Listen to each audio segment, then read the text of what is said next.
Bonjour et bienvenue sur Skills TechNet. Mon nom est Rodrigue Diaki.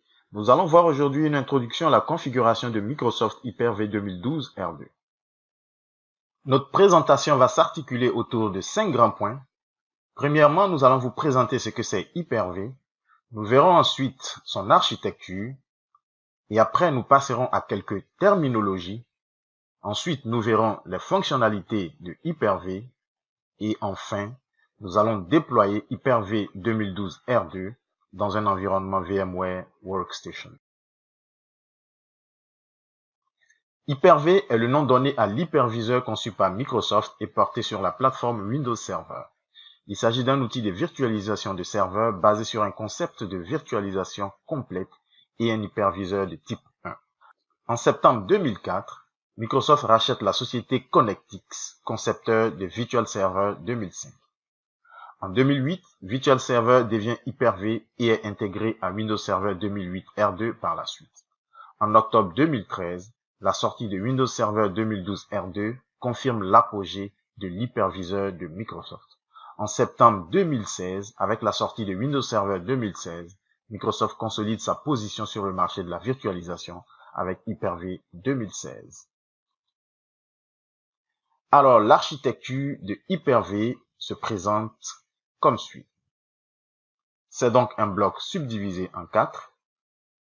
Premièrement, nous avons le matériel au-dessus duquel se trouve la couche de l'hyperviseur.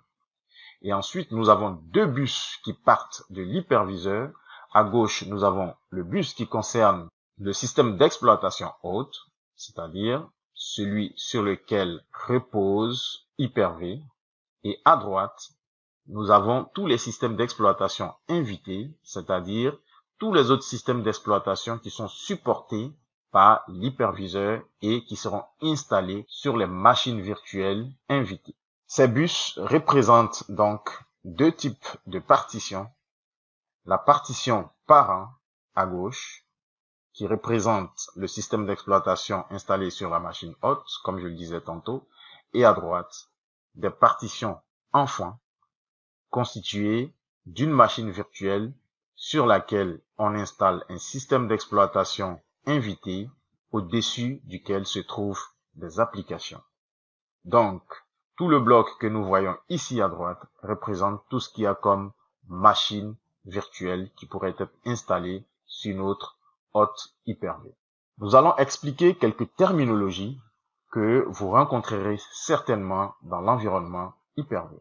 Alors, qu'est-ce qu'un snapshot ou checkpoint aujourd'hui avec Windows Server 2012 et en français, point de contrôle? À un moment donné du fonctionnement d'une machine virtuelle, vous serez donc amené à pouvoir capturer, donc faire une copie de la machine virtuelle à un instant T bien donné afin de la restaurer plus tard en cas de problème. C'est donc cette capture que l'on appelle snapshot, point de contrôle ou checkpoint simplement. Ensuite, nous avons la notion de memory ballooning. Alors, la memory ballooning est une fonctionnalité qui permet d'optimiser l'utilisation de ressources par les machines virtuelles. Cela consiste à définir une quantité de mémoire allouée au démarrage, ainsi qu'une quantité de mémoire minimum. En effet, une machine virtuelle qui démarre a besoin ponctuellement de beaucoup de mémoire. Mais, une fois que les services sont lancés, le besoin diminue. Cette fonctionnalité va donc nous permettre de faire cette configuration. Ensuite, nous avons ce qu'on appelle le Share Nothing Live Migration. Alors, aujourd'hui, il est possible de déplacer une machine virtuelle dans un environnement de cluster, quand bien même cette machine virtuelle est en cours d'utilisation. C'est donc cette fonctionnalité qu'on appelle la migration à chaud ou la live migration en anglais. Ensuite, nous avons la migration du stockage. C'est une fonctionnalité nouvelle qui permet de déplacer des machines virtuelles d'un stockage vers un autre. Il s'agit de déplacer l'ensemble des fichiers, c'est-à-dire machine virtuelle plus disque dur virtuel, d'un hôte vers un autre et sans perturber le fonctionnement de la machine virtuelle. Nous avons ensuite la fonctionnalité de réplica Hyper-V. Alors, pour des raisons de sécurité, il est possible de configurer, par exemple, un second hôte qui va vous servir de réplica, de telle sorte que si votre hôte principal tombe en panne, les machines virtuelles qui tournent sur le réplica prendront le relais. Cette fonctionnalité est donc très importante dans un environnement de haute disponibilité. Ensuite, nous avons la fonctionnalité des fibres channel virtuelles. C'est une fonctionnalité qui permet de connecter directement des machines virtuelles à des baies de stockage SAN par la fibre optique. Ensuite, nous avons l'ajout à chaud des ressources. Cette fonctionnalité permet, par exemple, d'augmenter la capacité de votre disque dur à chaud ou la capacité de la mémoire d'une machine virtuelle pendant que celle-ci est en cours d'utilisation. Le teaming de cartes réseau est une fonctionnalité très importante pour les performances réseau d'un hôte Hyper-V. En effet, un hôte peut avoir plusieurs cartes réseau, 3, 4, 5 ou même plus. Alors, la fonctionnalité de teaming nous permet de regrouper toutes ces cartes réseau et les configurer comme une seule carte réseau pour pouvoir augmenter la vitesse de transmission au niveau de ces cartes réseau. C'est donc cette fonctionnalité qu'on appelle le teaming de cartes réseau.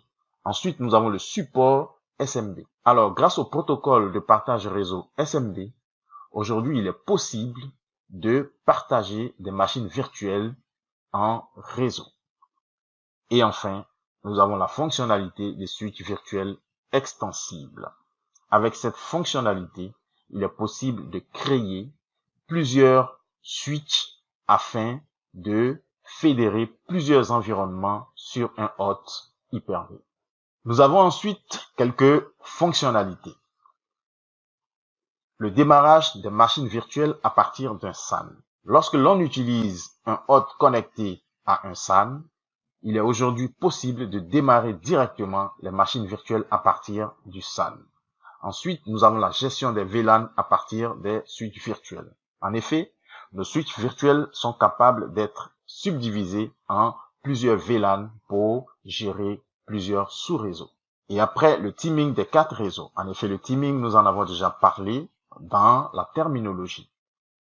Nous avons ensuite la gestion dynamique de la mémoire. Alors, nous avons la possibilité de faire en sorte que la mémoire sur notre hôte virtuel soit gérée en fonction de l'utilisation faite sur les machines virtuelles. C'est-à-dire que la machine virtuelle utilise exactement la quantité de mémoire dont elle a besoin. Si elle n'a pas besoin de plus de mémoire, elle libère cette mémoire pour les autres machines virtuelles. C'est donc cette fonctionnalité qui permet de gérer dynamiquement la mémoire. Aujourd'hui, en plus des machines virtuelles Windows, Hyper-V est aussi capable de supporter des machines virtuelles Linux.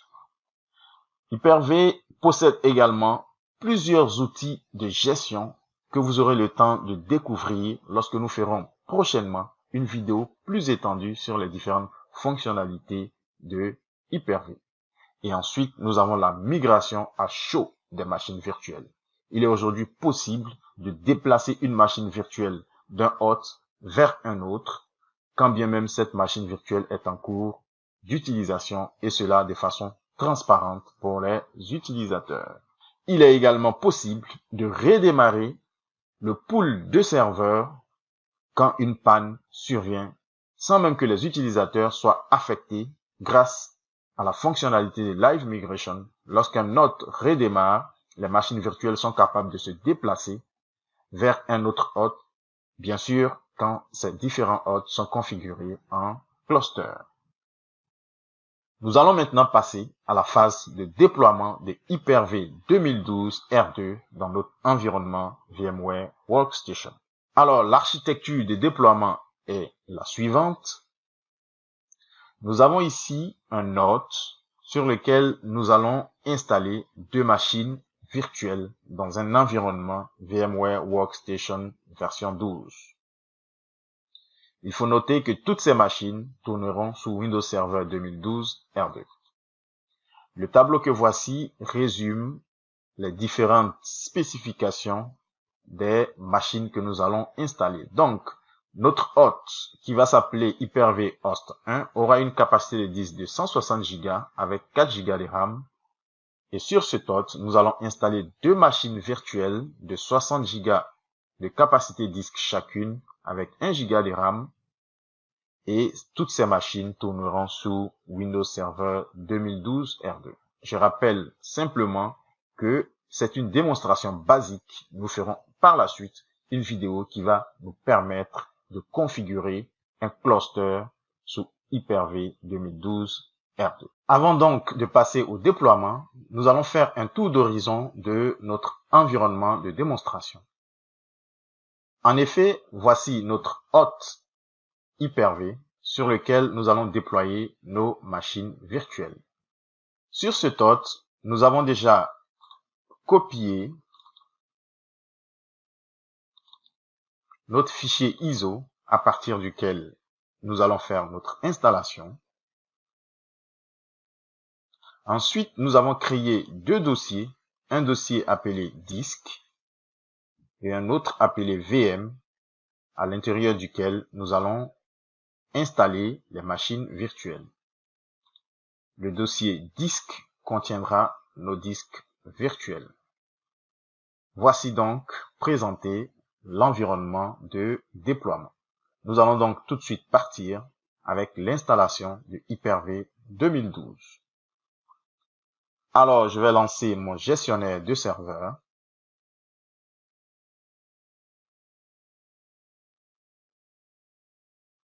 Voilà.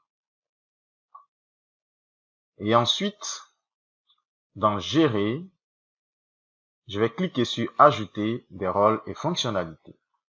Ensuite, je fais Suivant. Installation basée sur un rôle et une fonctionnalité. Je fais Suivant. Notre serveur s'appelle donc Hyper-V Host 1.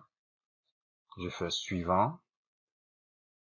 Et je choisis le rôle Hyper-V. Et je fais Ajouter des fonctionnalités. Voilà, quand je clique sur OK, j'ai un message d'erreur qui me dit résultat de la validation. Le processus de validation a détecté des problèmes au niveau du serveur sur lesquels vous souhaitez installer les fonctionnalités. Les fonctionnalités sélectionnées ne sont pas compatibles avec la configuration actuelle du serveur sélectionné. Cliquez sur OK pour sélectionner d'autres fonctionnalités. En effet, pour les personnes qui utilisent VMware Workstation, vous aurez toujours ce message d'erreur. Alors, comment résoudre ce problème avant d'avancer? Je vais donc cliquer sur OK. Je vais annuler l'installation de Hyper-V. Je vais même éteindre mon hôte Hyper-V pour corriger le problème avant de continuer.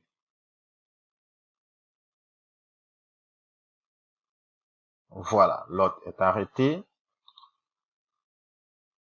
Je vais aller dans les paramètres de mon hôte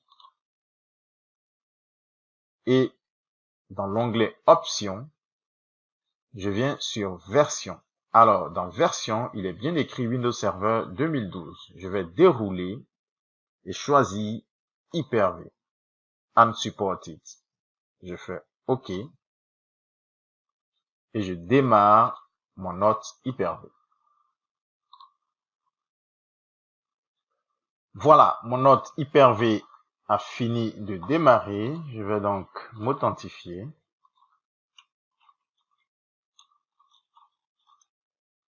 Voilà. Et je vais lancer mon gestionnaire de serveur. Dans Gérer, je vais cliquer sur Ajouter des rôles et fonctionnalités. Je fais Suivant, Suivant, Suivant. Je sélectionne le rôle Hyper-V. Voilà. Je fais Suivant, Suivant, Suivant. Je choisis la carte réseau qui sera donc partagée par mes différentes machines virtuelles. Je fais Suivant. Autoriser ce serveur à envoyer et recevoir des migrations dynamiques d'ordinateurs virtuels. Voilà, je vais cocher cette option. Je fais Suivant. Et ici, emplacement par défaut des fichiers des disques durs virtuels. Rappelez-vous, j'avais déjà créé un dossier à l'intérieur duquel j'ai décidé de placer mes disques durs virtuels. Je vais donc faire parcourir. Et sur mon C, voilà, je vais pointer le dossier disque. Ensuite, emplacement par défaut des fichiers de configuration d'ordinateur virtuel. Je vais faire parcourir et pointer le dossier que j'ai créé pour accueillir mes machines virtuelles. Voilà, VM, je fais OK. Je fais suivant, installer.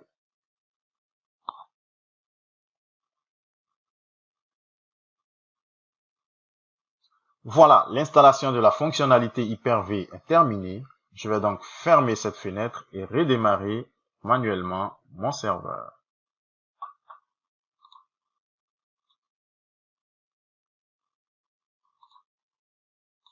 Voilà. Voilà, mon hôte Hyper-V a fini de démarrer. Je vais donc m'authentifier. Voilà. Je vais lancer mon gestionnaire de serveur.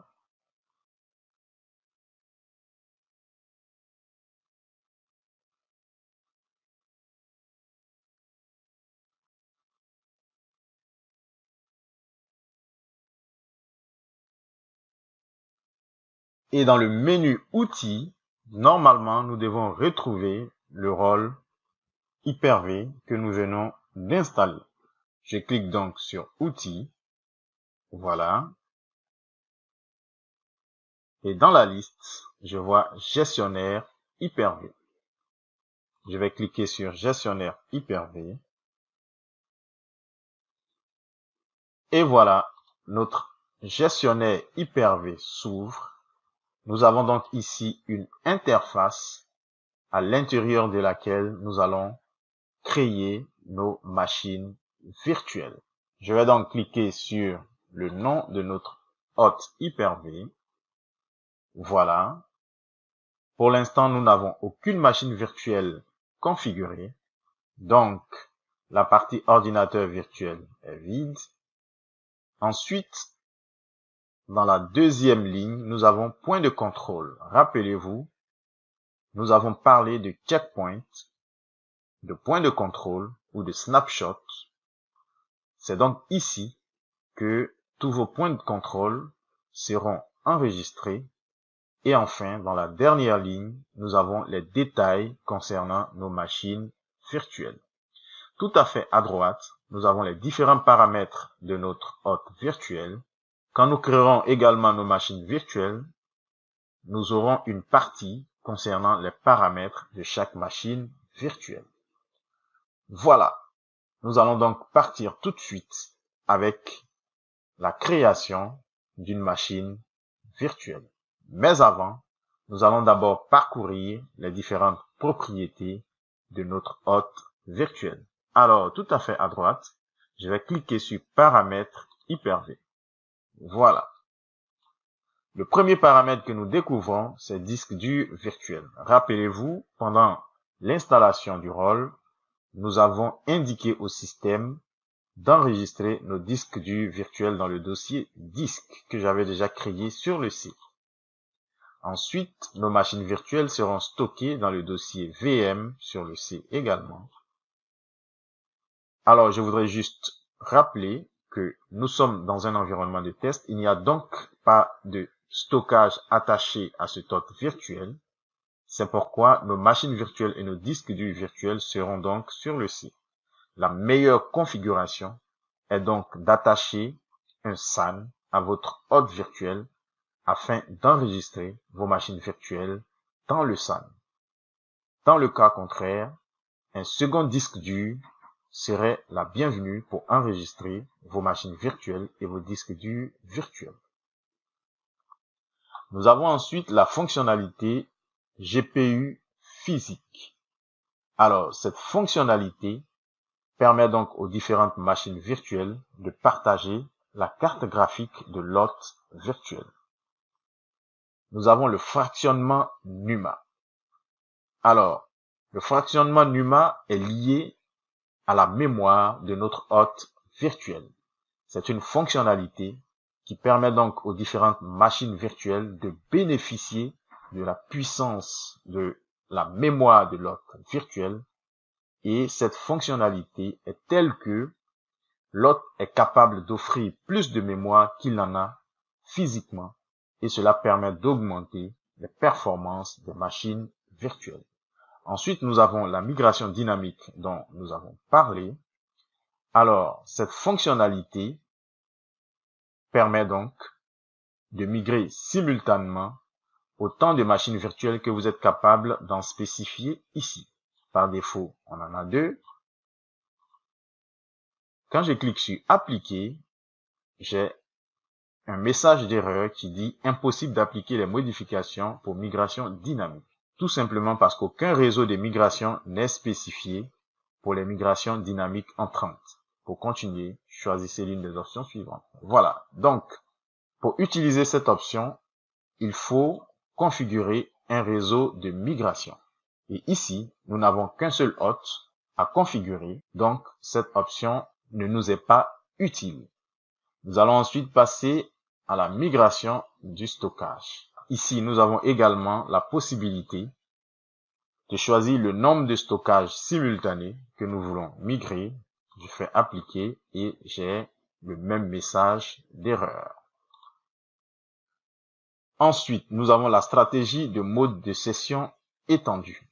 Cette fonctionnalité permet à des machines qui ne font pas partie de notre hôte de pouvoir partager les ressources de notre hôte virtuel. Je vais cliquer sur autoriser le mode de session étendu. Je fais appliquer, voilà. J'ai le même message d'erreur parce que justement, il faut définir un réseau pour pouvoir utiliser cette fonctionnalité. Voilà. Donc, je vais cliquer sur annuler et commencer à créer une machine virtuelle. Alors, pour créer une machine virtuelle, il suffit de faire un clic droit sur notre hôte virtuel. Je fais nouveau, ordinateur virtuel. Je fais suivant et je vais donner un nom à mon premier ordinateur virtuel. Je vais l'appeler Serve DC1. Et je vais cocher l'option qui me permet de stocker la machine virtuelle dans le dossier VM que j'avais défini par défaut pendant la configuration de mon hôte Hyper-V. Je fais suivant. Ensuite, je choisis la première génération qui me permet d'utiliser la version standard de matériel utilisé par Hyper-V. Je fais ensuite suivant. Je vais choisir la capacité mémoire de 1 Go. Je fais suivant. Et ici, je vais choisir ma carte réseau physique de mon hôte qui sera également utilisée par ma machine virtuelle. Je fais suivant. Et dans cette fenêtre, je vais créer un disque dur virtuel et je vais définir la capacité du disque à 60. Je vais cliquer sur parcourir pour indiquer le dossier dans lequel le disque sera stocké. Donc, ce sera dans disque. Je fais sélectionner. Je fais suivant. Et ici, je vais choisir ou du moins indiquer mon lecteur à partir duquel l'installation va se faire. Alors, souvenez-vous, j'avais déjà créé un dossier dans lequel j'ai copié l'image ISO de Windows Server 2012. C'est donc cette image que je vais utiliser pour installer mon premier serveur sur mon hôte Hyper-V. Je vais donc cliquer sur installer un système d'exploitation à partir de CD-ROM. Et là, je vais cocher l'option fichier ISO, parcourir. Et ici, je vais pointer mon image ISO. Je fais ensuite suivant. Et là, j'ai le résumé de la configuration que je viens de faire. Je clique sur terminer. Et la machine virtuelle est en train d'être créée. Voilà. Elle est créée, à moi maintenant de la mettre en route pour démarrer l'installation. Je vais donc cliquer sur démarrer ici. Voilà. La machine virtuelle a donc démarré et tout à fait en bas, nous la voyons en miniature. Je vais donc faire double clic. Voilà. Pour la rendre visible.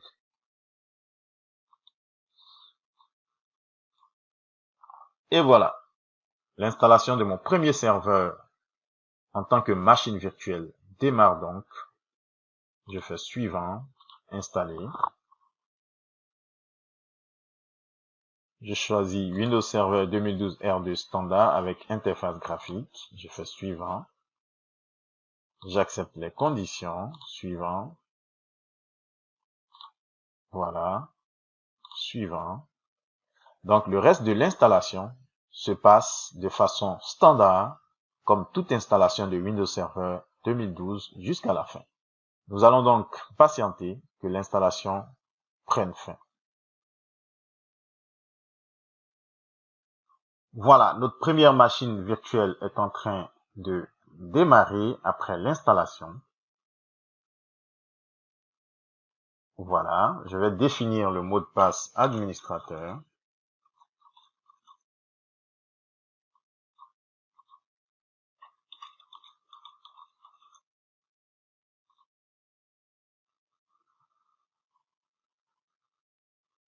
Ensuite, je vais m'authentifier.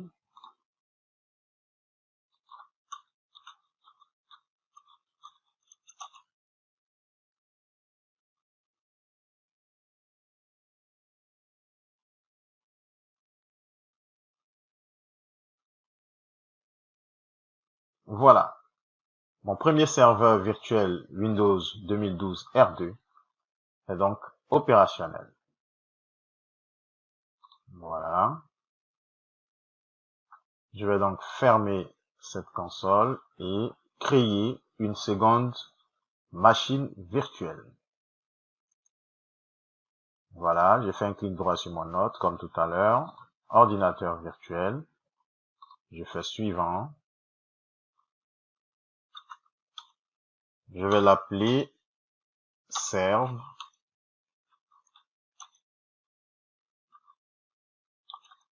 MB1.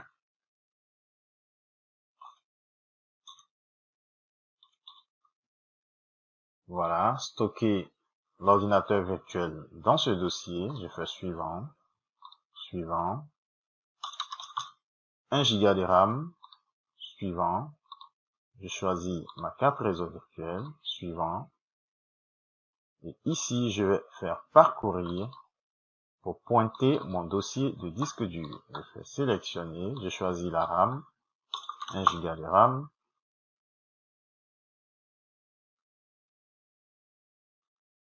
Suivant.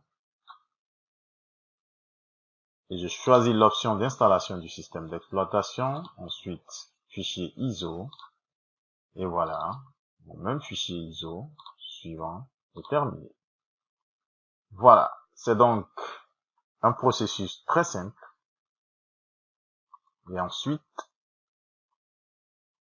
je vais me connecter sur ma machine virtuelle et lancer l'installation du système d'exploitation. Voilà.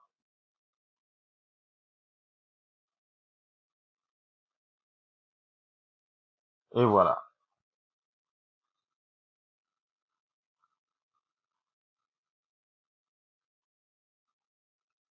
Par la suite, le processus se poursuit donc comme si on installait un Windows Server 2012 sur n'importe quel serveur. Je vais donc faire suivant, installer. Je choisis la version standard de Windows Server 2012. Je fais suivant. J'accepte, suivant. Je choisis mon disque dur. Je fais suivant et l'installation se poursuit. Voilà, l'installation se poursuit donc. Et nous attendons patiemment l'installation des différentes fonctionnalités Voilà, l'installation de mon serveur virtuel s'achève donc. Et voilà, je vais cliquer sur redémarrer pour redémarrer la machine virtuelle.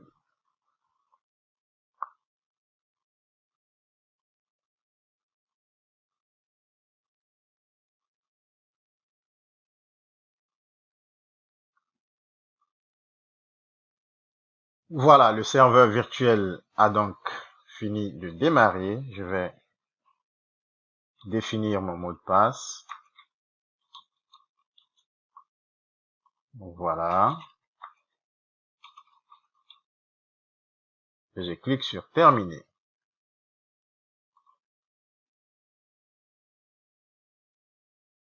Je vais ensuite m'authentifier sur le serveur virtuel.